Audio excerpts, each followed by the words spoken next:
Hello प्यारे बच्चों, पीडब्ल्यूके में एजिंग प्लेटफॉर्म पर आप सभी बच्चों का स्वागत है। मेरा नाम है रिंकू कौशिक। उम्मीद करता हूँ आप सभी स्वस्थ होंगे, आप अपने एग्जाम की बहुत अच्छे से प्रिपरेशन करेंगे। तो बिना किसी देरी के आज के सेशन की शुरुआत करते हैं। ठीक है, गुड मॉर्निंग सभी को मेरे प्यारे बच्चों, गुड मॉर्निंग। ठीक है, चलो भाई सेशन की बिना किसी देरी के शुरुआत करते हैं। हाँ शाबाश, है ना। ऑडियो वीडियो परफेक्ट है क्या? इसके रिगार्डिंग भी एक बार मैसेज कर दीजिए सभी के सभी बच्चे। ठीक है, आज अपन पढ़ने वाले हैं रिजिड बॉडी डायनामिक। नया टॉपिक है, नया टॉपिक स्टार्ट करते हैं। यहाँ से एक या दो क्वेश्चन कंफर्म है। ठीक है, एक क्वेश्चन आएगा मोमेंट ऑफ इनर्शिया से 100%। ठीक है, जब से एग्जाम हो रहा है यानी पिछले 8-10 सालों से देखेंगे तो मोमेंट ऑफ इनर्शिया कैलकुलेट करना पूछ ही रहा है। यानी मोमेंट ऑफ इनर्शिया पे एक क्वेश्चन तो कंपलसरी है, जो आएगा ही आएगा। जो आपसे पूछेगा, कोई सिस्टम दे देगा कि इसका मोमेंट ऑफ इनर्शिया बताओ क्या हो, ये कंपलसरी एक क्वेश्चन। ठीक है, दूसरा क्वेश्चन इंक्लाइन प्लेन से किसी ऑब्जेक्ट को गिरा दिया, वहां से बन जाता है। ठीक है, या फिर एंगुलर मोमेंटम कंजर्वेशन से क्वेश्चन बन जाता है, जो नहीं पूछा है अभी तक जैम के अंदर। एंगुलर मोमेंटम कंजर्वेशन से जो क्वेश्चन आते हैं वो या तो जेस्ट में आते हैं या टीफर में आते हैं। ठीक है, जेस्ट और टेफर में तो 100% एक क्वेश्चन देखने को मिल जाता है इंक्लाइन प्लेन का या एंगुलर मोमेंटम उसका। मतलब हम सारे प्रकार के क्वेश्चन करेंगे वैसे तो। ठीक है, तो मैं आपको बता रहा हूं कि ये सारी चीजें हैं जो पूछता है, यानी इंपॉर्टेंट टॉपिक है ये, है ना। है ना, बहुत सारी चीजें आपको इसमें जानने और समझने को मिलेंगी। राम राम, नमस्कार, राधे राधे, गुड मॉर्निंग सभी को, गुड मॉर्निंग। ठीक है ना, क्लियर है क्या? सब ठीक है? तो स्टार्ट करें क्या? हाँ भाई शाबाश। तो बिना किसी देरी के आज के सेशन की शुरुआत करते हैं। बेसिकली आपको लास्ट सेशन में अपन पीवाईक्यूज कर रहे थे, 2-3 पीवाईक्यूज बचे हुए हैं। ठीक है, मैंने एक कल भी दिया था और 2 क्वेश्चन पहले भी दे रखे हैं, तो उनको अपन बाद में देखेंगे। आज पहले हम टॉपिक स्टार्ट करते हैं, उनको बीच में हम पढ़ लेंगे, है ना। ठीक है, ऐसा नहीं है, नहीं उसको मैं करवा दूंगा सोच, क्योंकि आज है काफी दिन हो गए नया टॉपिक स्टार्ट नहीं किया, तो क्यों ना आज नया टॉपिक ही स्टार्ट कर लिया जाए। तो पहला, सबसे पहले आज हम पढ़ने वाले जो है that is the rigid body, rigid body dynamic, ये आज हम पढ़ने वाले हैं। ठीक है, यानी बेसिकली हम रिजिड बॉडी के बारे में बात करेंगे कि रिजिड बॉडी क्या होती है। दूसरा, moment of inertia for discrete system, discrete system के लिए मोमेंट ऑफ इनर्शिया कैलकुलेट करेंगे। Moment of inertia for continuous system, continuous system के लिए हम मोमेंट ऑफ इनर्शिया कैलकुलेट करेंगे। ठीक है, बहुत बढ़िया, क्लियर है? क्लियर है। हाँ सर, अब आप आगे बताएं। तो आगे जरा देखते हैं, आगे अपन जरा देखते हैं, ध्यान से देखिएगा।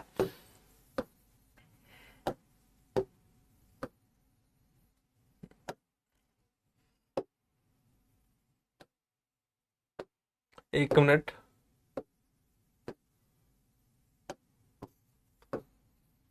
ये लो, है ना, रिजिड बॉडी डायनामिक। ठीक है, आज हमें पढ़ना क्या है? बेसिकली आज हमें रिजिड बॉडी पढ़ना है। तो रिजिड बॉडी से ही आज के सेशन की अपन शुरुआत करेंगे कि रिजिड बॉडी, पहला पहला मतलब क्या, रिजिड बॉडी का मतलब क्या है, what is the meaning of rigid body. तो अब रिजिड बॉडी से मतलब समझते क्या है। ठीक है, रिजिड बॉडी का मीनिंग क्या है? शाबाश, कमेंट करके बताएं। रिजिड बॉडी किसे कहेंगे, किसको हम रिजिड बॉडी कहेंगे? Sir I am in second semester. हाँ भाई, सेंतन। ठीक है, सेकंड सेमेस्टर में वेल एंड गुड है, प्रिपरेशन कीजिए, आपके पास अच्छा खासा समय है, टाइम है जैम के लिए। ठीक है, जैसे जैसे हम पढ़ा रहे हैं वैसे वैसे पढ़ते रहें। ठीक है, नेक्स्ट ईयर आपको फिर हेल्प मिलेगा। ठीक है, जब फाइनल ईयर में आएंगे, जब तक आप अपना सिलेबस कंप्लीट कर चुके होंगे और आप प्रैक्टिस कर रहे होंगे। 3 साल का कोर्स बहुत बहुत शानदार है, पढ़ते रहे, है ना। धीरे धीरे अपने यूनिट को कंप्लीट करते जाए रहे कि भाई ये यूनिट देख ले, ये कंप्लीट कर ली, ये कंप्लीट कर ली, इस पे क्वेश्चन प्रैक्टिस कर लिए, पीवाईक्यूज लगा लिए, तो ये अपन देखते रहे, है ना। ठीक है, करते रहे, है ना, बहुत बढ़िया, है ना। ठीक है, जो जितनी जल्दी जागता है चीजों को लेके, ठीक है, वो उसके चांसेस, सक्सेस होने के चांसेस उतने ही नजदीक होते हैं, उतनी ही पास होते हैं, और वो जल्दी पहुंचता है अदर बच्चों के कंपेयर में, अपने टारगेट को जल्दी अचीव करता है। Sir, a body which does not change its shape and size during motion. ठीक है, किसी ऑब्जेक्ट का, ठीक है, शेप और साइज नहीं बदले, ठीक है, मोशन के दौरान, उस ऑब्जेक्ट को हम रिजिड बॉडी कहते हैं, है ना। यदि किसी ऑब्जेक्ट के 2 पॉइंट के बीच की डिस्टेंस ऑलवेज इक्वल रहे, वो रिजिड है। बिल्कुल बिल्कुल, हिमांशु ने बिल्कुल सही बोला है कि हमारे पास कोई भी एक ऑब्जेक्ट है रिजिड बॉडी को समझने का। ठीक है, कोई भी एक ऑब्जेक्ट है। अब ये ऑब्जेक्ट है, ये बहुत सारे एटम से मिलकर बना हुआ है, बहुत सारे एटम्स है इसके अंदर, है ना। तो मैंने क्या किया, 2 पॉइंट लिया, एक पॉइंट ये लिया ए और एक पॉइंट ये लिया बी। अब इन दोनों के बीच की जो डिस्टेंस है, अगर वो चेंज नहीं हो रही तो इसका मतलब वो रिजिड बॉडी है। इसका मतलब वो कैसा है, रिजिड बॉडी है। यानी कोई भी ऑब्जेक्ट है, उस ऑब्जेक्ट के किसी भी दो पॉइंट के बीच की दूरी अगर चेंज नहीं हो रही तो उसे हम रिजिड बॉडी कहते हैं। जैसे ये पेन आपके सामने एग्जांपल है, that is a rigid body. जैसे ये रिमोट आपको दिखाई दे रहा है, that is a rigid body. जैसे ये फोन आपको दिखाई दे रहा है, that is a rigid body. ये हमारे पास रिजिड बॉडी है, इसको हम रिजिड बॉडी कहते हैं। चलो बहुत बढ़िया। अच्छा जी, अब हम बात करते हैं मोशन की। बेसिकली हमें जो मोशन है वो कितना प्रकार का हम देखने वाले हैं। यहां पर हम बात करेंगे मोशन हम 3 प्रकार से पढ़ते हैं। एक हमारे पास होता है ट्रांसलेशनल मोशन। एक मोशन कैसा होता है, ट्रांसलेशनल मोशन होता है। एक मोशन है ट्रांसलेशनल। दूसरा हमारे पास होता है रोटेशनल मोशन। ठीक है, रोटेशनल मोशन। दूसरा कौन सा होता है, रोटेशनल मोशन। एक ट्रांसलेशनल मोशन, दूसरा रोटेशनल। तीसरे की अगर मैं बात करूं तो वो होता है कंबाइंड मोशन। तीसरा हमारे पास कैसा होता है, कंबाइंड मोशन। कंबाइंड मोशन में मतलब उसमें ट्रांसलेशनल भी है और उसमें रोटेशनल भी है, दोनों प्रकार के मोशन प्रेजेंट है। तो ये 3 मोशन हम बेसिकली देखते हैं हमारे दिनचर्या में। ठीक है, हमारे लाइफ के अंदर ये 3 प्रकार के मोशन हमें दिखते हैं। तो प्योर ट्रांसलेशनल, जो ये ट्रांसलेशनल मोशन है, कैसा है, प्योर ट्रांसलेशनल का मतलब घिसट के चलना। कैसे चलना, घिसट के चलना। जैसे ये मेरा हाथ है, ये फोन है, इस फोन पे मैं फोर्स लगा रहा हूं तो ये चल रहा है, मूव कर रहा है, लेकिन कैसे, घिसट रहा है, घिसट के चलना। जो ऑब्जेक्ट घिसट के चलता है उसे हम उस मोशन को हम कैसे कहते हैं, ट्रांसलेशनल मोशन कहते हैं। एग्जांपल के तौर पे देखो, ये एक ब्लॉक है, इस पर फोर्स लगा F, तो ये ब्लॉक चलेगा तो ये कैसे चल रहा है, ये घिसटता हुआ चल रहा है। तो ये मोशन कैसा हो गया, ट्रांसलेशनल मोशन हो गया, प्योर ट्रांसलेशनल। इस ऑब्जेक्ट में कोई ना कोई एक्सेलरेशन होगी, इस ऑब्जेक्ट में कोई ना कोई वेलोसिटी होगी और इसमें कोई ना कोई मास है, तो ये प्योर ट्रांसलेशनल मोशन है। अगर मैं रोटेशनल की बात करूं तो रोटेशनल मोशन हमारे पास क्या होता है, ऑब्जेक्ट का रोटेट करना किसी एक्सिस के अबाउट, किसी पॉइंट के अबाउट। अगर कोई ऑब्जेक्ट है वो रोटेट कर रहा है किसी एक्सिस के अबाउट या फिर किसी पॉइंट के अबाउट, वो जो मोशन होगा उस मोशन को हम क्या बोलेंगे मेरे प्यारे बच्चे, उस मोशन को हम बोलेंगे रोटेशनल मोशन। उसको हम क्या बोलेंगे, रोटेशनल मोशन। जैसे एग्जांपल के तौर पे है, ये हमारे पास एक रोड है, ये रोड है, रोड का जो ये पॉइंट है इसको हिंज कर दिया गया, हैंग कर दिया गया, और जो ये रोड है ये घूम रही है किससे, ओमेगा से, ऐसे घूम रही है ओमेगा से। अब ये घूम रही है तो इसमें एंगुलर एक्सेलरेशन भी होगा, दैट इज द अल्फा। अब ये घूमेगी तो रोटेट करेगा, रोटेशन क्या करेगा, थीटा। ठीक है, ये घूमेगी तो कोई ना कोई फोर्स लगा होगा, यहाँ पे टॉर्क की बात करते हैं। जब रोटेशनल मोशन आ जाता है तो हम टॉर्क की बात करते हैं, जब रोटेशनल मोशन आता है तो हम ओमेगा की बात करते हैं, जब रोटेशनल मोशन आता है तो हम अल्फा की बात करते हैं। अल्फा हमारा एंगुलर एक्सेलरेशन है, ओमेगा हमारा एंगुलर वेलोसिटी है, आप भली बात है इसको जानते हैं। थीटा हमारा एंगुलर डिस्प्लेसमेंट है। सर मेरा बहुत बैकलॉग है, क्या मैं इसे देखूं? भाई देख सकते हो बच्चे, है ना, देख सकते हो, कोई दिक्कत नहीं है। देखो अगर आपको समझ में आते रहे तो आप देख सकते हैं ना, है ना। नहीं तो देखो यार, अभी मेरी वीक में 2 ही क्लास होने वाली हैं, अगले 1 मंथ के आसपास, है ना, अगले 1 से 2 मंथ, है ना। तो उसमें आप धीरे धीरे रिकवर करें, मेरी 2 ही क्लास होंगी, तो आप, है ना, बेसिकली पीछे का जो सेशन है उसको देखें, धीरे धीरे कवर करते चले। ठीक है, ठीक है शुभ्रांशु, है ना। बच्चे आप अपना टाइम टेबल थोड़ा सा बना लीजिए, उस टाइम टेबल के अकॉर्डिंग आप पढ़ते चले। ठीक है, क्लियर है। चलो अब अपन आगे चलते हैं। That is the pure rotational. जैसे इसको मैंने इस पॉइंट के अबाउट हिंज कर दिया तो ये ऐसे घूम रहा है, ये ऐसे भी तो घूम सकता है, तो ये कैसा मोशन हो गया, रोटेशन। अब रोटेशन किसी पॉइंट के अबाउट हो सकता है, किसी एक्सिस के अबाउट हो सकता है। जैसे ये एक एक्सिस है ना, और रोड को मैंने ऐसे रख दिया, अब रोड इसके अबाउट घूम रही है ओमेगा, इस एक्सिस के अबाउट, तो कैसा प्योर रोटेशनल मोशन हो गया। ठीक है, ये प्योर रोटेशनल मोशन हमारे पास हो गया। कंबाइन मोशन में क्या होता है, जिसके अंदर ऑब्जेक्ट हमारा ट्रांसलेशनल भी है और रोटेट भी कर रहा है। जिस ऑब्जेक्ट में ये मोशन आ जाए उसे हम कंबाइन कहते हैं। सर कॉम्बिनेशन मोशन में वाइब्रेशनल मोशन भी आएगा? नहीं, वाइब्रेशनल अलग है बच्चे, हम यहाँ वाइब्रेशन की बात नहीं करने वाले, वो एसएचएम की एक बात होगी, सिंपल हार्मोनिक मोशन हो गया। हम यहाँ एसएचएम की बात ही नहीं कर रहे, हम ऑसिलेशन की बात नहीं कर रहे। ठीक है, हम प्योर ट्रांसलेशनल यानी जो घिसट के चलता है, रोटेशनल जो रोटेट करे किसी एक्सिस के अबाउट, उसकी बात कर रहे हैं। तीसरा हम बात कर रहे हैं कंबाइन, जिसमें ट्रांसलेशनल प्लस रोटेशनल हो। ठीक है। वाइब्रेशन में रोटेशन कहाँ होता है? अगर एटम के वाइब्रेशन की बात करो या कोई ऑब्जेक्ट को स्प्रिंग के अबाउट छोड़ दे तो वो ऐसे वाइब्रेट करता है। ये सिंपल हार्मोनिक मोशन है जिसको अलग से पढ़ा जाता है, वो एक डिफरेंट मोशन है एसएचएम वाइब्रेशन वाला, वो हम अलग से पढ़ते हैं बच्चे, है ना। ठीक है, क्लियर है क्या? चलो ठीक है, चलो, है ना। ऑसिलेशन में हम वो देखते हैं, चलो, है ना। अब अपन देखते हैं कंबाइन मोशन। कंबाइन मोशन को समझने की कोशिश करना जिसमें दोनों हो, यानी ये रोड है हमारे पास, ये क्या है? रोड। ये रोड आगे चल रही है कितनी वेलोसिटी से? सेंटर ऑफ मास वेलोसिटी से। भाई ये रोड है, आगे चल रही है, यानी ये रोड ऐसे रखी हुई है तो ये आगे मूव कर रही है। तो ये कैसा मोशन हो गया? पूरा का पूरा ट्रांसलेशनल मोशन हो गया। इसमें कोई रोटेशन नहीं है, ये आगे बढ़ रही है, तो कैसा मोशन हो गया? ट्रांसलेशनल।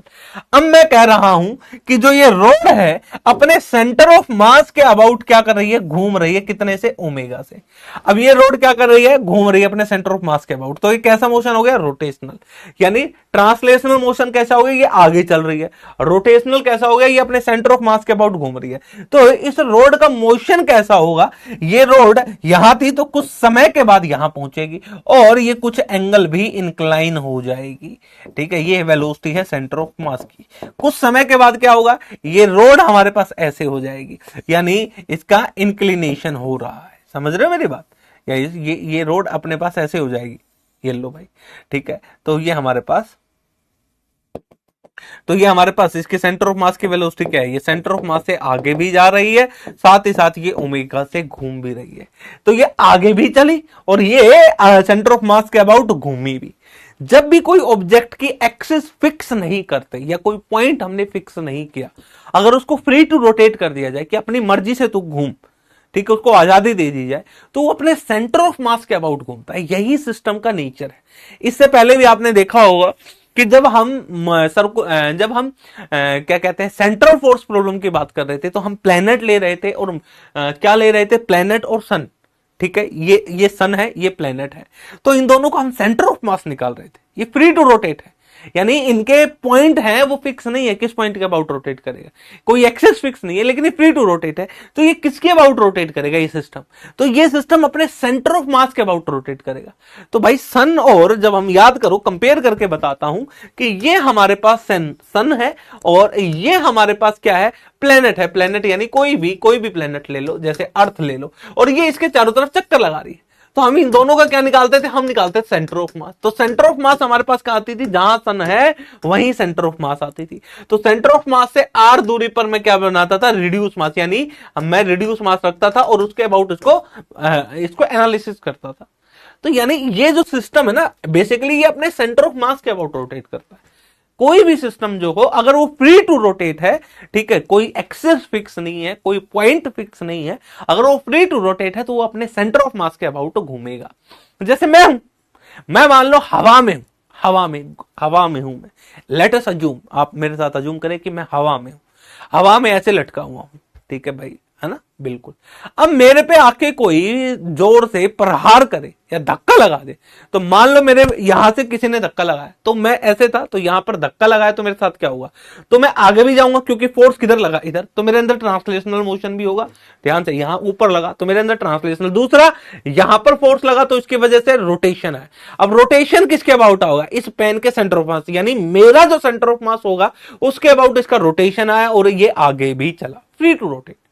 बाय नेचुरल फिनोमेना ऐसा होता है, नेचर के द्वारा ये देखा गया कि जब भी कोई सिस्टम को जब भी किसी सिस्टम का कोई पॉइंट अगर फिक्स ना करे, किसी पॉइंट के अबाउट नहीं निकाल रहे, कोई एक्सेस फिक्स नहीं की, उस एक्सेस के अबाउट हम उसको रोटेट नहीं करा रहे, अगर तू फ्री टू रोटेट करते, यानी अगर हम उस पर फोर्स लगाते, फोर्स की वजह से उसमें ट्रांसलेशनल मोशन भी आता है। जैसे यहां पर फोर्स लगा तो ये आगे भी गया, साथ में इस फोर्स की वजह से टॉर्क लगा इस पर, और जो टॉर्क लगा, टॉर्क की वजह से ये अपने सेंटर ऑफ मास के अबाउट आगे घूमा। तो इसका मोशन कैसा हुआ? ट्रांसलेशनल प्लस रोटेशनल, दोनों मोशन आ गए। भाई नेचुरल फिनोमेना हमें ये देखने को मिलता है। उम्मीद करता हूं ये बात आपको समझ में आई होगी। तो बेसिकली रिजिड बॉडी डायनामिक के अंदर हम ये तीन ही मोशन पढ़ने वाले हैं। ये हम पढ़ चुके हैं ट्रांसलेशनल, किसमें पढ़ चुके हैं भाई? Newton's law of motion, friction force, work power and energy. अभी तक हमने ट्रांसलेशनल मोशन की बात की है ना? रोटेशनल मोशन की बात की है? नहीं। सारे मोशन अभी तक हम जितने पढ़ते हैं सारे के सारे कैसे थे? ट्रांसलेशनल। ये तो हमें आता है। मेन रोटेशनल रोटेशनल मोशन हमें आता है, या हम इसको अभी सीखेंगे कि रोटेशनल मोशन कैसे कैलकुलेट करेंगे या कैसे लगाया जाता है। तो रोटेशनल मोशन के अंदर हम बहुत सारी चीजें सीखने वाले हैं। रोटेशनल मोशन की थोड़ी सी चर्चा करूंगा मैं, ठीक है, कि रोटेशनल मोशन होता क्या है, रोटेशनल मोशन के अंदर जो टॉर्क है उसका फॉर्मूला क्या है, यानी जो रोटेट करता है इस टॉर्क की वजह से करता है, तो इस टॉर्क का फॉर्मूला क्या है, ये हमारे पास एंगुलर वेलोसिटी है तो एंगुलर वेलोसिटी की डायरेक्शन क्या होगी, ये हमारे पास एंगुलर एक्सेलरेशन है तो एंगुलर एक्सेलरेशन क्या होगा, ये हमारे पास जो थीटा है एंगुलर डिस्प्लेसमेंट हुआ है वो कितना हुआ है, इन सब के बारे में हम थोड़ी सी चर्चा करेंगे। ठीक है, इसी प्रकार हमारे पास है कंबाइन मोशन, ये है कंबाइन, जिसमें रोटेशनल और ट्रांसलेशनल यानी इन दोनों को एड ऑन करके हमें ये पढ़ना है। तो कंबाइन मोशन है तो लीनियर मोमेंटम भी होगा, कंबाइन मोशन है तो एंगुलर मोमेंटम भी होगा, कंबाइन मोशन है तो नॉर्मल फोर्स भी होगा, टॉर्क भी होगा। तो ये सारी बातें हमें यहां पर पढ़नी है, ठीक है। लेकिन सबसे पहले थोड़ा सा कंपेयर करके बता रहा हूं मैं ट्रांसलेशनल और रोटेशनल को, ठीक है, क्योंकि ट्रांसलेशनल और रोटेशनल मोशन को अगर देखूं मैं, यहां पे ध्यान से देखना, pure translational, pure translational motion, ठीक है, प्योर ट्रांसलेशनल मोशन। अगर मैं प्योर ट्रांसलेशनल मोशन और यहां पर हमारे पास है pure rotational motion, pure rotational motion यानी रोटेट कर रहा है ऑब्जेक्ट किसी पॉइंट के अबाउट, किसी एक्सिस के अबाउट, ठीक है, किसी पॉइंट के अबाउट, किसी एक्सिस के अबाउट, ठीक है। अब मान लो ये कोई ऑब्जेक्ट है जिसका मास है m और ये कोई एक्सिस है, एक्सिस कैसे है, आउटवर्ड, या फिर हम इसको ऐसे बना देते हैं भाई, ये लो भाई, ये हमारे पास एक्सिस है, इस एक्सिस के अबाउट हमारे पास जो ऑब्जेक्ट है वो रोटेट कर रहा है, जो ऑब्जेक्ट है वो रोटेट कर रहा है भाई, रोटेशनल मोशन है, ठीक है। ऑब्जेक्ट का कैसा मोशन है, रोटेशनल, रोटेट कर रहा है, ठीक है। ऑब्जेक्ट है यानी ये मास m, ठीक है, मास m है, कितनी दूरी पर है, r दूरी पर है। तो इस एक्सिस के अबाउट, ये एक्सिस के अबाउट ऑब्जेक्ट हमारा रोटेट कर रहा है, ये कोई एक्सिस है, ये कोई ऑब्जेक्ट है, इसके अबाउट ऐसे रोटेट कर रहा है। तो इसका मोशन कैसा हुआ, प्योर रोटेशनल मोशन हुआ। प्योर ट्रांसलेशनल मोशन आपको पता ही है, ये रहा भाई, ये रहा ऑब्जेक्ट, इस पर फोर्स लगा F, ठीक है, तो कुछ समय के बाद ये यहां पहुंचेगा, ठीक है। एक्सेलरेशन कितना है A, वेलोसिटी कितनी है V, ठीक है। तो हम फोर्स किसके बराबर लिखते हैं, फोर्स बताओ क्या होता है, मास इंटू एक्सेलरेशन, यानी कितने एक्सेलरेशन से जा रहा है, और इस ऑब्जेक्ट का जो मास है उससे मल्टीप्लाई कर दो तो ये एक्सेलरेशन हो गया। अच्छा, लीनियर मोमेंटम की बात बताऊं तो क्या होता है, मास इंटू में v, आप सबको पता है, मास इंटू में वेलोसिटी, जो ऑब्जेक्ट की वेलोसिटी है, ठीक है, क्लियर है भाई, बहुत बढ़िया। अच्छा जी, दूसरा फोर्स को हम क्या लिख सकते हैं, change in momentum with respect to time, dp by dt, तो ये भी हमें फोर्स देता है, यहां तक भी क्लियर है। अच्छा, अगर एक्सेलरेशन कांस्टेंट है, ए हमारे पास क्या है, कांस्टेंट है, अगर एक्सेलरेशन कांस्टेंट है तो हम क्या लगा सकते हैं भाई, यहां से ध्यान से देखना, हम यहां पर क्या लगा सकते हैं, अगर एक्सेलरेशन कांस्टेंट है तो हम तीन इक्वेशन ऑफ मोशन है उसको हम अप्लाई कर सकते हैं, यानी v square u square 2as, ठीक है, ये आ गया नंबर एक इक्वेशन। दूसरी इक्वेशन, ठीक है, s is equal to ut plus half a t square, ये आ गया दूसरी। तीसरी इक्वेशन हमारे पास क्या है, v is equal to u plus a t, ये हमारे पास थर्ड इक्वेशन है। ये तीनों के तीनों इक्वेशन कब लगती हैं, जब लगती है जब a हमारे पास क्या है, कांस्टेंट है। अच्छा, अब एक और कमाल की बात करते हैं, यहां पर ऑब्जेक्ट में मास होता है, ठीक है, ट्रांसलेशनल में, लेकिन जब हम रोटेशन की बात करते हैं तो रोटेशनल मोशन में हम आई लेते हैं। आई हमारे पास क्या है, मोमेंट ऑफ इनर्शिया, आई हमारे पास क्या है, मोमेंट ऑफ इनर्शिया, ठीक है। जो काम मास ट्रांसलेशनल मोशन में करता है वही काम मास का कौन करता है, आई करता है। आई हमारे पास मोमेंट ऑफ इनर्शिया है, और बेसिकली आपसे मोमेंट ऑफ इनर्शिया कैलकुलेट करना पूछ रहा है पिछले काफी टाइम से, सॉरी फॉर डिले, कोई बात नहीं बच्चे, है ना, काफी टाइम से ये पूछ रहा है कि मोमेंट ऑफ इनर्शिया कैलकुलेट करके बताएं। कैसे कर रहा है, मैं आपको यही समझाना चाहता हूं। ये कोई ऑब्जेक्ट है जिसका मास है, ठीक है, एक छोटा पत्थर, रिलेट करके चलेंगे, एक छोटा पत्थर, ये है स्मॉल, ठीक है, इसका मास है 10 किलोग्राम, स्मॉल हमारे पास स्टोन है, छोटा पत्थर, ठीक है भाई, और ये हमारे पास बड़ा पत्थर, बिग, बिग स्टोन, ठीक है, बिग स्टोन, और इसका जो मास है वो है 100 किलोग्राम। अच्छा, किसको मूव करना आसान है? छोटे छोटे पत्थर को मूव करना आसान है कि बड़े पत्थर को मूव करना आसान है? सर सिंपल सी बात है, छोटे पत्थर को मूव करना आसान है क्योंकि इसका मास कम है। और मास क्या करता है? अपोज करता है किसका? मोशन का। मास का काम यही है कि वो हमेशा मोशन का अपोज करता है, यानी मास एक तरीके से इनर्शिया की प्रॉपर्टी शो करता है ना, है ना। मास क्या करता है? अगर इसकी पोजीशन, अगर इसको मैं मूव कराना चाहूं वेलोसिटी से, तो ये आसानी से मूव करेगा, लेकिन इसका मास बड़ा है, इसका मास छोटा है, तो इसको मूव करने के लिए मेरे को ज्यादा फोर्स चाहिए। यानी जो मास है वो अपोज करता है मोशन, मोशन का। सेम काम रोटेशनल मोशन के अंदर, यानी अब रोटेशनल मोशन की हम बात कर रहे हैं कि मान लो ये कोई ऑब्जेक्ट है, या फिर मान लो ये हमारे पास एक रिंग है। मैं आपको समझाता हूं, ये है रिंग और ये एक और एक्सिस, और ये है डिस्क। ये हमारे पास क्या है? डिस्क। ये क्या थी? ये है रिंग, रिंग, ठीक है। ये रिंग, रिंग का रेडियस आर, रिंग का मास टोटल कितना है? एम। ये हमारे पास डिस्क, डिस्क का रेडियस आर, टोटल मास कितना है? एम। ये क्या है? डिस्क है। ये क्या है? डिस्क है। डिस्क का मोमेंट ऑफ इनर्शिया, यानी इस एक्सिस के अबाउट मोमेंट ऑफ इनर्शिया जो कैलकुलेट करते हैं वो आता है mr²/2। जब हम रिंग का मोमेंट ऑफ इनर्शिया निकालते हैं वो आता है mr²। अब ध्यान से समझना, ये एक्सपेरिमेंट करके देख सकते हो। रिंग को मूव करना यहां पर ज्यादा डिफिकल्ट टास्क है एज कंपेयर टू डिस्क, क्योंकि दोनों का मास सेम है, रेडियस सेम है। डिस्क का भी उतना ही मास है, रिंग का भी उतना ही मास है, दोनों का रेडियस भी सेम, आइडेंटिकल। यानी इसका भी रेडियस आ रहा है, उसका भी रेडियस, इसका भी मास है, इसका भी मास है। लेकिन डिस्क को रोटेट करना ज्यादा आसान है एज कंपेयर टू रिंग, उतने ही मास की रिंग, उसी रेडियस की। तो यानी जो काम ट्रांसलेशनल मोशन के अंदर कौन करता है? ये स्मॉल मास करता है। जो काम ट्रांसलेशनल मोशन में स्मॉल मास करता है, वही काम रोटेशनल मोशन में ये आई करता है, मोमेंट ऑफ इनर्शिया। जिसका जितना ज्यादा मोमेंट ऑफ इनर्शिया होगा किसी सिस्टम का, उसको रोटेट करने में हमें उतनी ही तकलीफ आएगी। जिसका जितना ज्यादा मोमेंट ऑफ इनर्शिया कम होगा किसी सिस्टम का, उसको रोटेट करने में उतनी ही आसानी होगी, उतना ही कम फोर्स लगाना पड़ेगा। तो यानी मास और मोमेंट ऑफ इनर्शिया में आपस में रिलेशन है। ट्रांसलेशनल में मास लेते हैं और रोटेशनल की बात करते हैं तो फिर हम उस सिस्टम का मोमेंट ऑफ इनर्शिया निकालते हैं कि उसका मोमेंट ऑफ इनर्शिया कितना है। मास और मोमेंट ऑफ इनर्शिया एक दूसरे को रिप्लेसेबल है एक तरीके, ठीक है। अब मेरे को एक बात बताओ, मेरे को रोटेट कराना है, मेरे को इसको मूव कराना है, तो फोर्स लगाता हूं। तो लेकिन जब मैं रोटेशन मोशन की बात करता हूं तो यहां पर हम टॉर्क लगाते हैं। तो जितना ज्यादा टॉर्क लगेगा उतना ही ज्यादा रोटेशन होगा। तो टॉर्क हमारा किसके बराबर होता है? कंपेयर करके लिखेंगे, टॉर्क किसके बराबर होता है?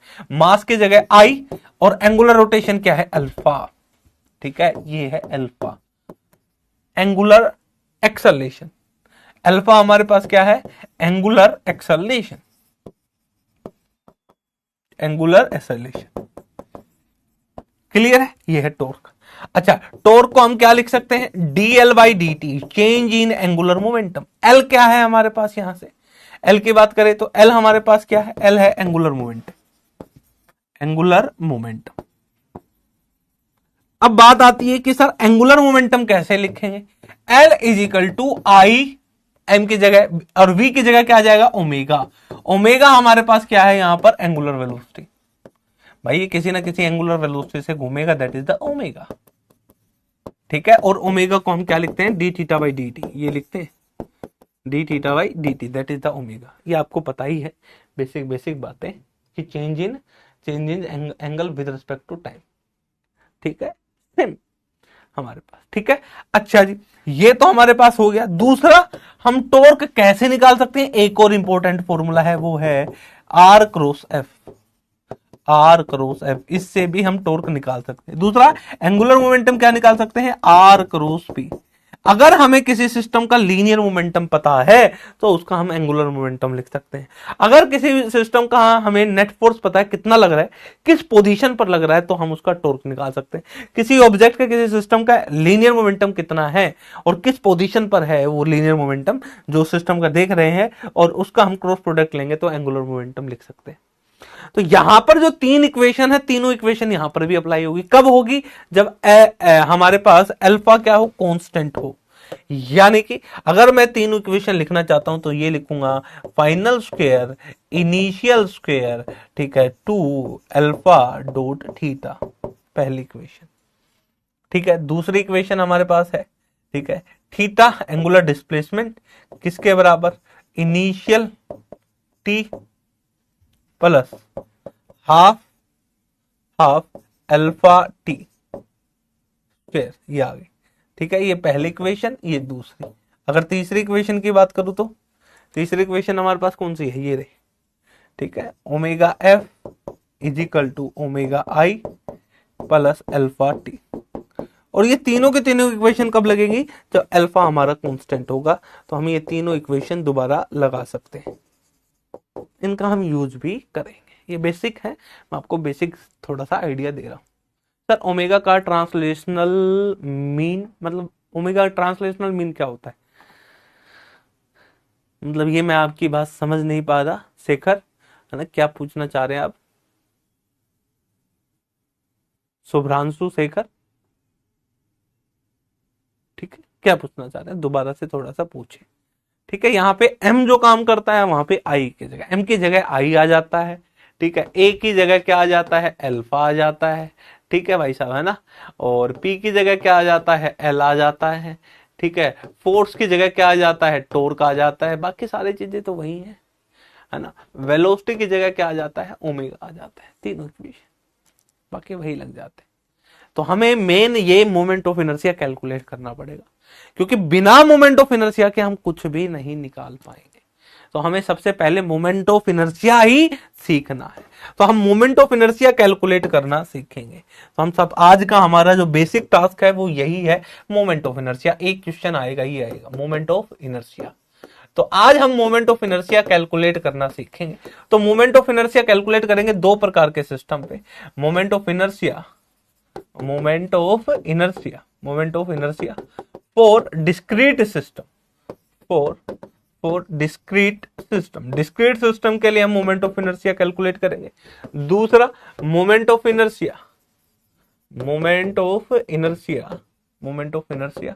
For continuous system.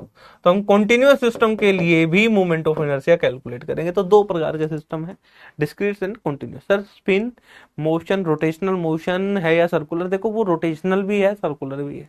Circular motion एक तरीके रोटेशनल ही तो हुआ, कोई ऑब्जेक्ट सर्कल में घूम रहा है तो रोटेशन मोशन भी है। ठीक है, सर्कुलर मोशन को हम ट्रांसलेशनल के साथ कंपेयर करके लिख देते हैं, वो एक अलग बात है भाई। जब कोई ऑब्जेक्ट रोटेशन में है, कोई ऑब्जेक्ट सर्कल में है, तो वो एंगल रोटेट कर रहा है ना, तो वो कैसा मोशन? रोटेशनल। ठीक है, स्पिन भी कैसा हो गया? रोटेशनल। मैं अपनी एक्सिस पे घूम रहा हूं तो मैं रोटेशनल, मेरा मोमेंट ऑफ इनर्शिया निकालना पड़ेगा। मेरा क्या है? मास की थोड़ी बात करूंगा, मोमेंट ऑफ इनर्शिया की बात करूंगा। तो ये रोटेशनल हो, circular motion is rotational motion, is a different type of motion. अब सर्कुलर यूनिफॉर्म है, नॉन यूनिफॉर्म है, वो पॉसिबल है। सर्कुलर मोशन एक रोटेशनल मोशन में ही आता है बच्चे। ठीक है, वो हम थोड़ा सा आगे एक्सप्लेन करेंगे तो आपको थोड़ा और क्लियरिटी आएगी कि सर्कुलर है वो रोटेशनल ही है।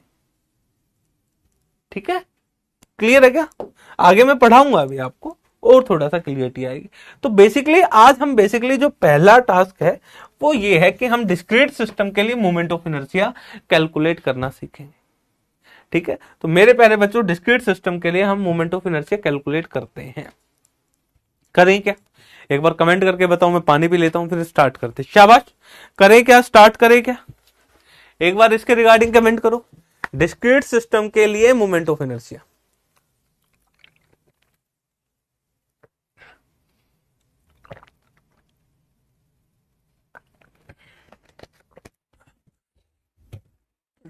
चलो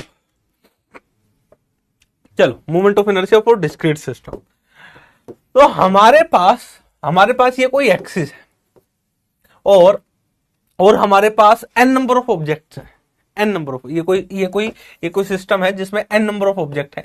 m1 ऑब्जेक्ट, m2 ऑब्जेक्ट। ठीक है, इस तरीके से हमारे पास कितने ऑब्जेक्ट हैं? इस तरीके से जब हम देखते हैं हमारे पास n नंबर ऑफ ऑब्जेक्ट है, mn। ठीक है भाई।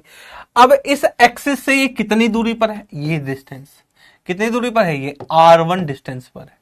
ये दूसरा ऑब्जेक्ट कितनी दूरी पर है, R2 दूरी पर है। तीसरा n नंबर ऑफ ऑब्जेक्ट कितनी दूरी पर है, Rn दूरी पर है।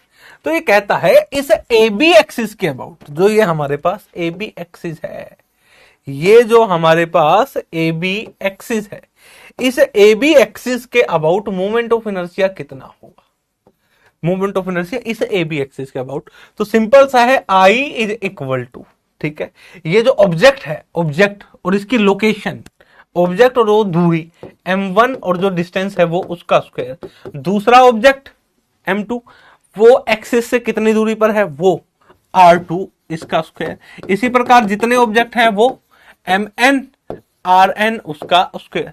तो हम मोमेंट ऑफ इनर्शिया को सीधा ये लिख देते हैं, समीशन आई की वैल्यू 1 से लेके n तक एम आई आर आई का स्क्वायर, ठीक है, एम आई आर आई का स्क्वायर, ये आ गया एम आई आर आई का स्क्वायर। ये हमारे पास क्या बन गया, फॉर्मूला बन गया, that is the moment of inertia का।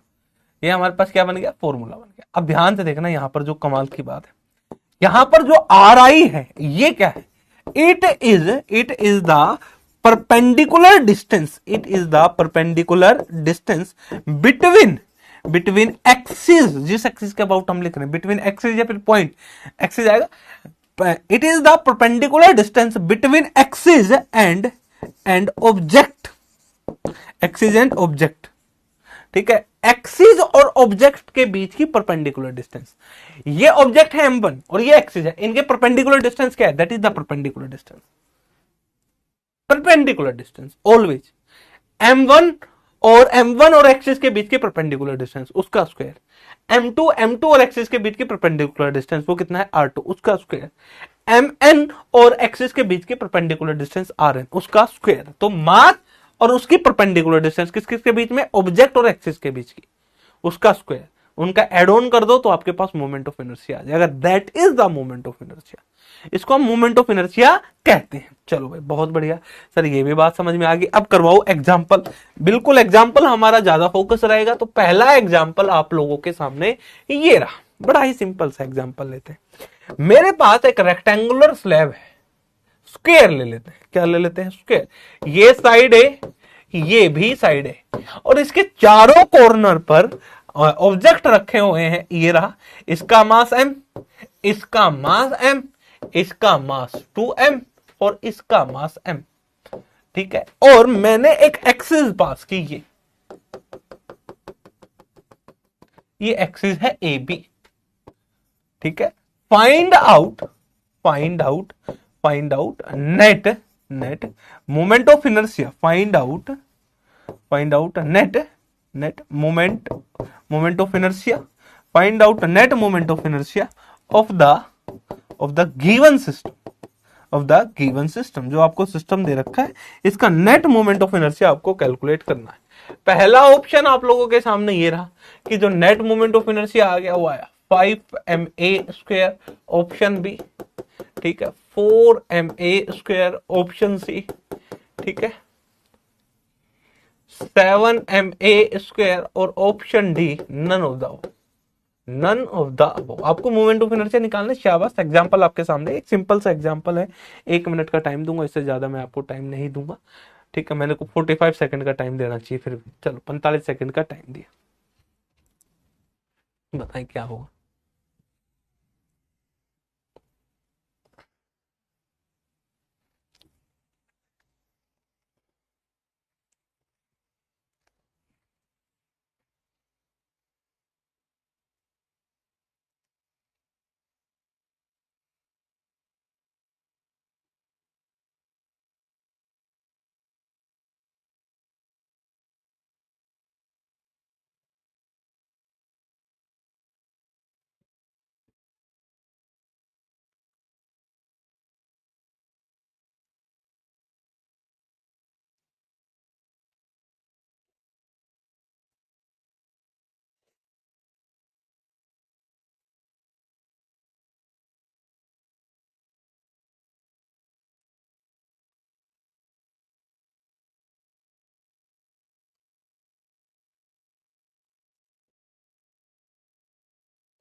बड़ा ही सिंपल सा सॉल्यूशन है, बताओ भाई। देखो ये हमारे पास चार ऑब्जेक्ट है, इनका मासेस का नामकरण कर दो। M1, M2, M3 और M4। इनकी लोकेशन, भाई पोजीशन बताओ। फॉर्मूला हमारे पास क्या है, फॉर्मूला ये है I is equal to summation I की वैल्यू 1 से लेके n तक MI का स्क्वायर। नंबर ऑफ ऑब्जेक्ट कितने हैं, 4 है, तो n की वैल्यू कितनी बन गई 4। तो I is equal to summation I की वैल्यू 1 से लेके 4 तक MI का स्क्वायर। तो इसको लिखूंगा M1 R1 square, M2 R2 square और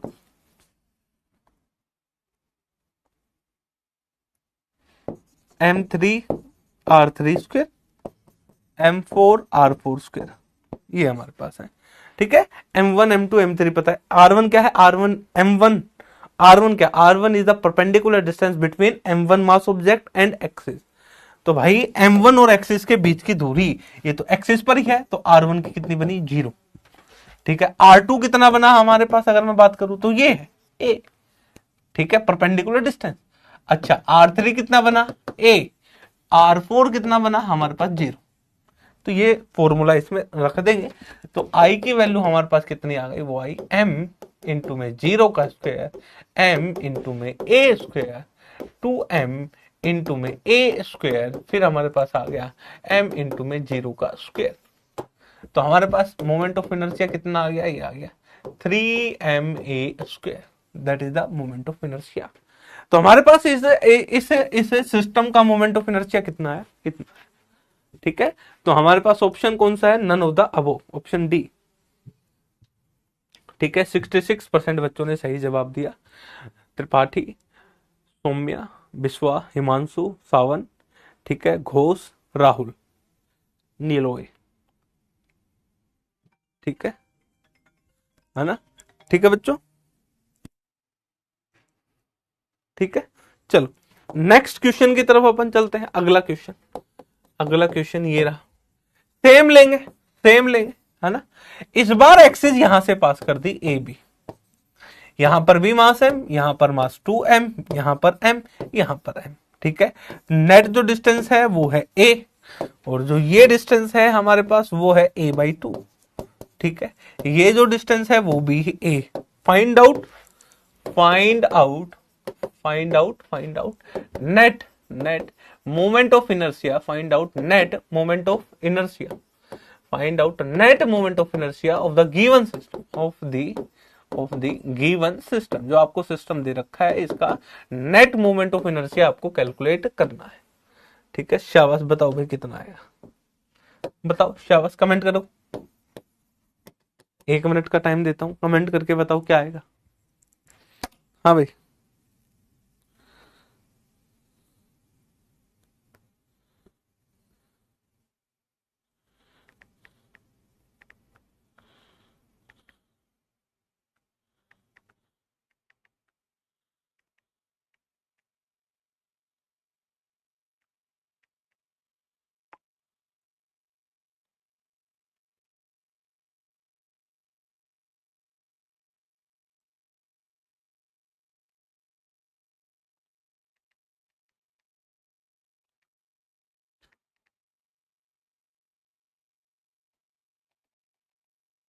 शाबाश,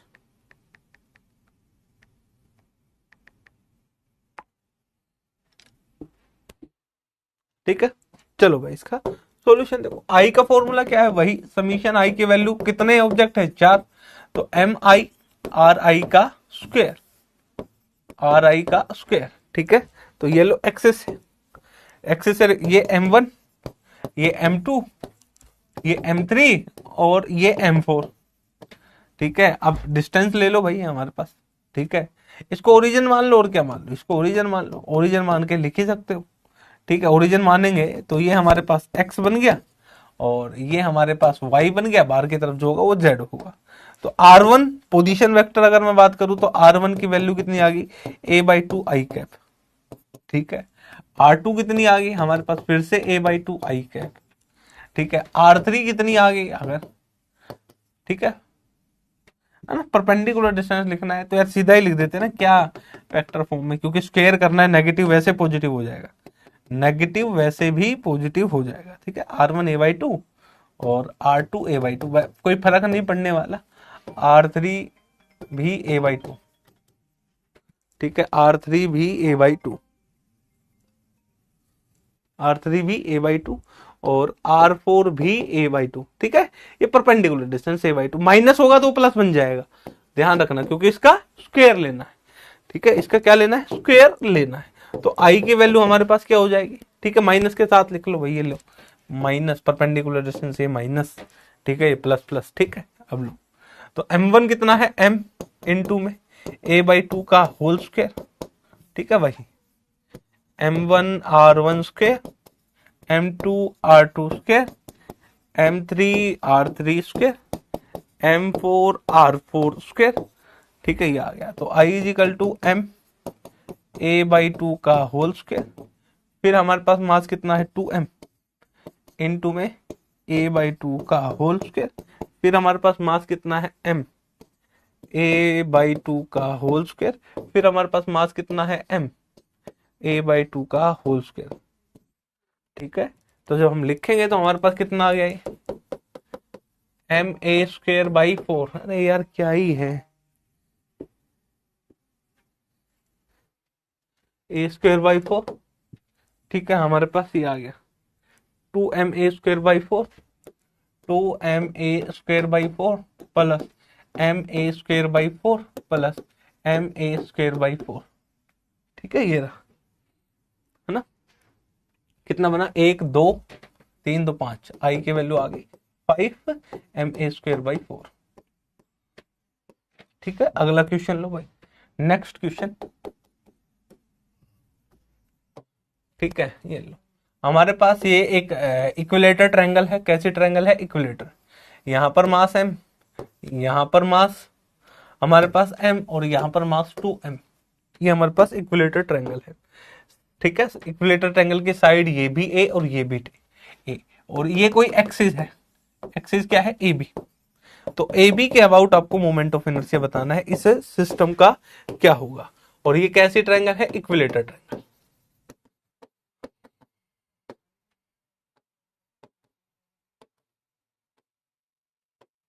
इक्विलेटर ट्रायंगल। ठीक है, अगर मैं इसकी बात करूं तो हमारे पास ऑप्शन दे देता हूं मैं। ठीक है, इक्विलेटर ट्रायंगल है, तीनों साइड A के बराबर है।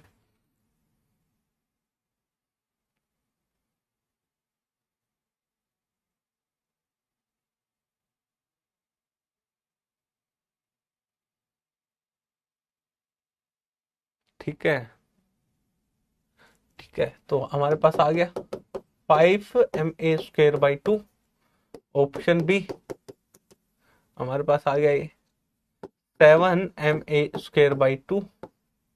ऑप्शन सी हमारे पास आ गया ये, क्या आ गया, √3MA²/2। और option D none of the, none of the above, इनमें से कोई भी नहीं।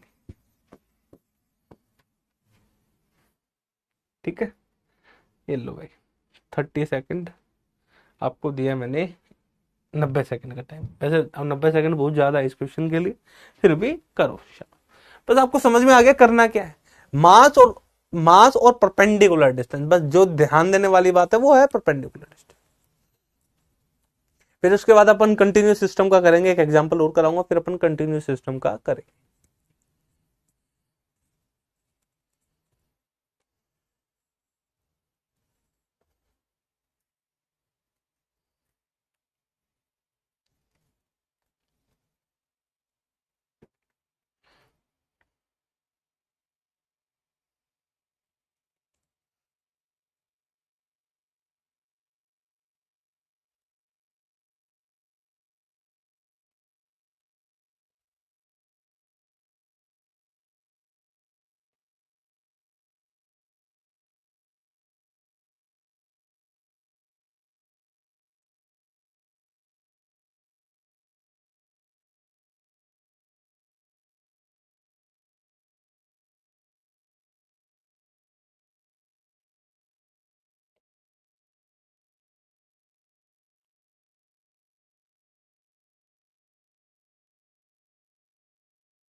हाँ भाई बताओ, शाबाश।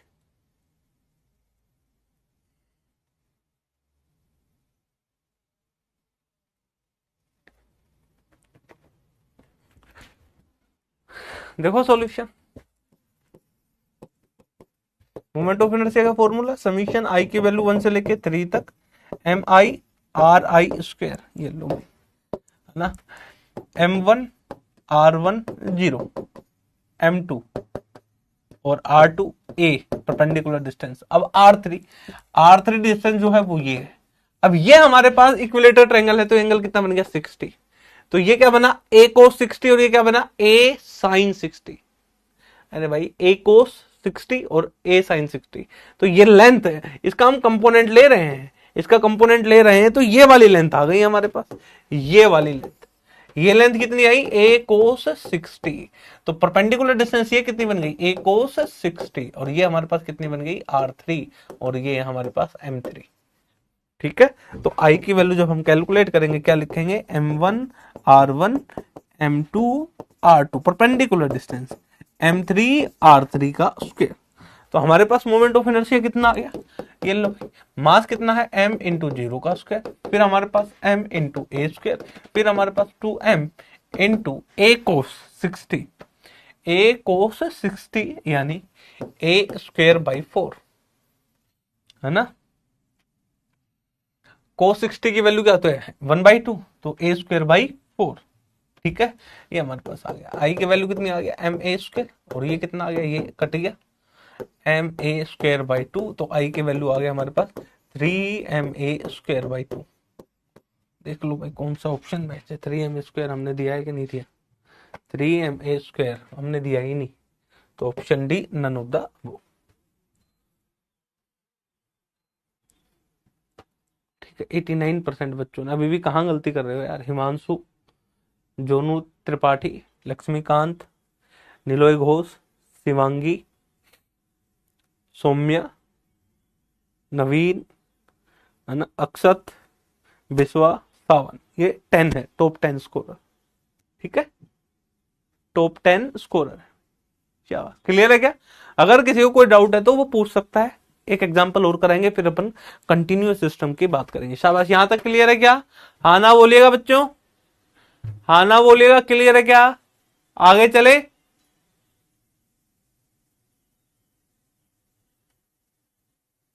हाँ बच्चों बोलो शाबाश, आगे चले क्या?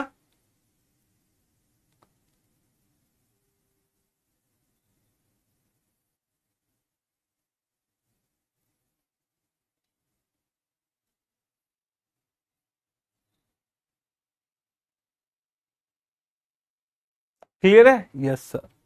चलो भाई क्लियर है तो फिर वेल एंड गुड है, फिर अपन आगे चलते हैं। तो मोमेंट ऑफ इनर्शिया, ठीक है, ये हमने निकाली। फिर मोमेंट ऑफ इनर्शिया अपन किसकी बात करेंगे, कंटिन्यूअस है। एक एग्जांपल और कर लेते हैं। ठीक है, एक सिंपल सा एग्जांपल लेते हैं, एक्सप्लेन। हाँ भाई बच्चे क्या एक्सप्लेन करना है, शेखर एक बार दोबारा से पूछिए। ठीक है, शाबाश बच्चे, क्या पूछना है एक्सप्लेन में, क्या क्या मैं बताऊं? ठीक है सर, दोबारा कहाँ दिक्कत आई, कहाँ दिक्कत आ रही है बच्चे, इसके रिगार्डिंग एक बार कमेंट करके बताएं कि सर 3 मास की दूरी कैसे निकाली, यहां पर दिक्कत आई। जो M3 मास रखा है, जो एक्सिस है और उसके बीच की डिस्टेंस, वो आपने कैसे कैलकुलेट करी?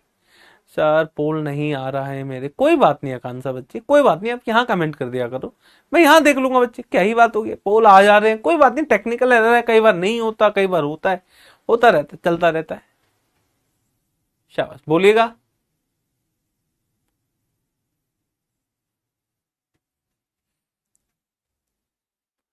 हाँ भाई बोलो, कोई डाउट है क्या? देखो भाई बड़ा ही सिंपल सा है। ठीक है, M1 R1 क्या है 0, M2 मास कितना है M, R2 कितना है A परपेंडिकुलर डिस्टेंस, M3 मास कितना है 2M, और R3 यानी इस मास और इस एक्सिस के बीच की परपेंडिकुलर डिस्टेंस, और जो ये डिस्टेंस है ये है परपेंडिकुलर। ठीक है, ये परपेंडिकुलर डिस्टेंस। तो परपेंडिकुलर डिस्टेंस कैसे निकालेंगे, ये हमें पता है, इस एक के कंपोनेंट कर दिए, ए को 60, यानी यहां से यहां तक की दूरी क्या बनी ए को 60, और यहां से यहां तक की दूरी क्या बनी, ये क्या बन जाएगी ए साइन 60। कौन सी डिस्टेंस, ये डिस्टेंस, लेकिन मेरे को तो परपेंडिकुलर डिस्टेंस चाहिए, तो ए कोस 60। ठीक है, तो हमारे पास क्या आ गई ए कोस 60। तो m इंटू 0 का square, m plus m into A square, mass कितना था m3 2m, डिस्टेंस क्या बनी a cos 60, cos 60 क्या होता है 1/2, तो a/2 का स्क्वायर a स्क्वायर बाई 4, ठीक है ना भाई, लास्ट स्लाइड है ना, ठीक है। तो फिर हमने इसको ऐड कर दिया भाई, अब तो क्लियर है ना सर। इनर्शिया कैलकुलेट में, हाँ बत्ते मैंने वही बताया, अभी मैंने रिवाइज अभी दोबारा से रिपीट किया है सारा, अभी भी कोई डाउट है तो बताओ। इनर्शिया कैलकुलेट में, हाँ बच्चे इनर्शिया कैलकुलेट में ही हमने किया, देखो यार ये 2m था और ये था a cos 60 कितना होता है बच्चे, a इंटू में cos 60 की वैल्यू 1/2, तो कितना आ गया a/2, इसका स्क्वायर करेंगे a स्क्वायर बाई 4, तो 2 से कट गया तो 2 बचा, तो ये कितना है ma स्क्वायर, ये कितना बना ma स्क्वायर बाई 2। अब एलसीएम ले लो और उसको ऐड कर लो, ठीक है, ठीक है बच्चे, शाबाश। अगला क्वेश्चन लो, इतने मैं कमेंट लेता हूं बच्चा का, दोबारा अगर कोई डाउट होगा तो आप लोग करें इतने। ये हमारे पास है, ये हमारे पास है, ठीक है ना, ये हमारे पास है। एक मिनट होल्ड करिएगा, है ना, मैं आपको क्वेश्चन दे देता हूं जल्दी से। ये m, ये 2m, ठीक है, ये भी 2m और ये भी m, और ये कोई एक्सिस है, ठीक है, ये साइड है a और ये साइड भी हमारे पास क्या है भाई a है, ठीक है, a है ना, ये भी a, ये भी a, ये a b, ये हमने मान ली a b, तो ए बी के अबाउट आपको मोमेंट ऑफ इनर्शिया कैलकुलेट करना है, शाबाश कैलकुलेट करें।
है ना, चलो भाई इसका देखते हैं, चलो इसका सॉल्यूशन देखते हैं भाई, ठीक है ना, इसको अपन थोड़ा सा सॉल्यूशन देखते हैं। 3ma², बहुत बढ़िया। वही I is equal to mass m, perpendicular distance क्या है 0, अरे वही फॉर्मूला तो वही है ना, समीशन mi आर आई का स्क्वायर, आई की वैल्यू 1 से लेके n तक कितने ऑब्जेक्ट हैं, 4 ऑब्जेक्ट हैं, तो आई को क्या लिखेंगे m1 r1 square, m2 r2 square, और यह है m3 r3 square, m4 r4 का स्क्वायर। तो मोमेंट ऑफ इनर्शिया हमारे पास क्या बन गया यहां पर, अगर मैं बात करूं तो, शाबाश बोलो भाई, शाबाश बोलो, तो m इंटू 0 का स्क्वायर, ये आ गया हमारे पास पहला। दूसरा 2m, 2m इंटू में a स्क्वायर, परपेंडिकुलर डिस्टेंस, ठीक है, परपेंडिकुलर डिस्टेंस क्या a आएगा, नहीं a नहीं आएगा, ये आएगा हमारे पास, है ना, तो ये डिस्टेंस है, ये डिस्टेंस है, ठीक है, तो हमारे पास बनेगी कितनी, शाबाश बताओ, है ना, टोटल ये हमें निकालना है ना। ये डिस्टेंस कितनी आ जाएगी, राइट एंगल ट्रायंगल, ये आ गई √2a, उसका हाफ करेंगे तो ये डिस्टेंस हमारे पास कितनी आ गई, ये आ गई हमारे पास a/√2, ठीक है, 90 डिग्री है, a/√2, ठीक है। अच्छा जी, ये a/√2, तो ये भी कितनी बन गई, a/√2। अरे समझ रहे हो ना, a/√2। देखो जरा फिर से बता देते हैं, फिर से देखो, राइट एंगल ट्रायंगल ये बन गई पूरी पूरी की पूरी, ये साइड है ये साइड है, तो टोटल डिस्टेंस कितनी बन गई बताओ, √2a, उसका हाफ करेंगे तो ये क्या बन गई, a/√2, ये डिस्टेंस a/√2। ये m2 ऑब्जेक्ट और ये आ गया r2, ये m3 ऑब्जेक्ट और r3 0, m4 ऑब्जेक्ट और r4 फिर से a/√2, ये भी a/√2, ठीक है, a/√2। तो हमारे पास आ गया यहां से 2m इंटू a/√2 इसका स्क्वायर प्लस m3 क्या है 2m इंटू में 0 का स्क्वायर, फिर प्लस m4 कितना है m इंटू में a/√2 का स्क्वायर। तो हमारे पास i की वैल्यू कितनी आ गई, 2m इंटू a²/2, फिर आया m इंटू a²/2, तो हमारे पास i की वैल्यू आ गई 3ma²/2, ठीक है, that is the moment of inertia, 3ma²/2। उम्मीद करता हूं आपको ये समझ में आ गया हो गया। बाकी यार कंटिन्यूस सिस्टम को अपन करेंगे, है ना, मेरे को थोड़ा सा अर्जेंट काम है आज, ठीक है, अभी फोन आया है, तो बाकी कंटिन्यूस सिस्टम के लिए अपन नेक्स्ट क्लास में पढ़ेंगे। फॉर्मूला बता देता हूं मैं आपको, ठीक है, एक बार ट्राई करना खुद से, ठीक है। ये कोई सिस्टम है हमारे पास और ये कोई एक्सिस है, और इस एक्सिस के अबाउट मोमेंट ऑफ इनर्शिया निकालना है, ये कंटिन्यूस, इसमें मास का डिस्ट्रीब्यूशन कंटिन्यूस है। तो आप क्या करो, एक छोटा सा मास ले लो, एक छोटा सा मास क्या लिया, dm। इस मास और इसके बीच की जो डिस्टेंस है दैट इज द परपेंडिकुलर, ये डिस्टेंस कितनी है r। तो r हमारे पास क्या है, r ये क्या है, it is the perpendicular distance between dm mass and axis, DM mass और एक्सिस के बीच की परपेंडिकुलर डिस्टेंस है। तो भाई छोटा सा इस मास के लिए मोमेंट ऑफ इनर्शिया कितना बनेगा, छोटा सा, भाई मास इनटू में जो परपेंडिकुलर डिस्टेंस है उसका स्क्वायर, पूरे का निकालना है तो हम क्या कर देंगे, इंटीग्रेशन। तो आई की वैल्यू हमारे पास क्या बन गई, dmr²। तो ये हमारे पास फॉर्मूला है कंटिन्यूस सिस्टम के लिए निकालने का मोमेंट ऑफ इनर्शिया, ठीक है ना। सर डिस्टेंस है a क्यों नहीं लेंगे, परपेंडिकुलर डिस्टेंस लेनी है बच्चे, हमेशा परपेंडिकुलर। एक्सिस क्या है, ये हमारी एक्सिस है, ये क्या है, एक्सिस है। तो एक्सिस और ऑब्जेक्ट के बीच की परपेंडिकुलर डिस्टेंस, तो हम क्या लेंगे, परपेंडिकुलर डिस्टेंस हमेशा। मैंने यही बोला है कि जो r है, it is the perpendicular distance between axis and object, axis और ऑब्जेक्ट के बीच की ये परपेंडिकुलर डिस्टेंस है। तो हमेशा परपेंडिकुलर डिस्टेंस लेना है, इसलिए नहीं आएगा। सर आज के डीपीपी के रेलिवेंट में बस फॉर्मूला बता दीजिए बस, बाकी कल कर लेंगे। हाँ कल मेरी क्लास नहीं है वैसे, है ना, शायद, है ना, बाकी नेक्स्ट वीक क्लास होगी तो उसमें अपन मोमेंट ऑफ इनर्शिया और भी पढ़ेंगे। यहां तक क्लियर है क्या, है ना, ठीक है। ये मैं आपको बता दिया, ये कोई सिस्टम है कंटिन्यूस का, ये फॉर्मूला एक बार ट्राई करना आप एक बार, ठीक है। कंटिन्यूस सिस्टम को कैसे करेंगे, छोटा सा मास लो और r दूरी पर, ठीक है, वो एक्सिस है, छोटा सा मास और जो एक्सिस है उसके बीच की परपेंडिकुलर डिस्टेंस r क्या है, it is the perpendicular distance between dm mass and axis, ठीक है, और उसको फिर इंटीग्रेट कर लो, ठीक है, करके करना एक बार, ये फॉर्मूला है, यहीं से अपन नेक्स्ट सेशन में स्टार्ट करेंगे, ठीक है बच्चों। तो आज अपन इतना ही पढ़ते हैं। आज बेसिकली अपन ने रिजिड बॉडी के बारे में चर्चा की। किसके बारे में चर्चा की हमने, रिजिड बॉडी के बारे में। हमने किसके बारे में चर्चा की, रिजिड बॉडी।